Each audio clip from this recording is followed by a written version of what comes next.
কারো রুগী আছে, কেউ রুগী থাকলেও আইসা যে এখানে নামতে পারবে এমন না।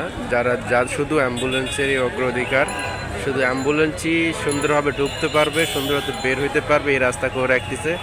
কারণ রুগীর আত্মীয় স্বজন যারা সুস্থ আছে তারা পরেও এসে দেখতে পারবে। কিন্তু একটা রুগীকে যথাযথ সময়ে যদি নিয়ে আসতে পারে তাহলে ওই রুগীর বেঁচে যাওয়ার সম্ভাবনা থাকে। তো এই জন্য অ্যাম্বুলেন্সের জন্য রাস্তা পুরোপুরি ক্লিয়ার রাখা, এবং এই জন্য অ্যাম্বুলেন্সের প্রধানত তো এই একটা বাস এটাকে ঘুরাই দিতেছে।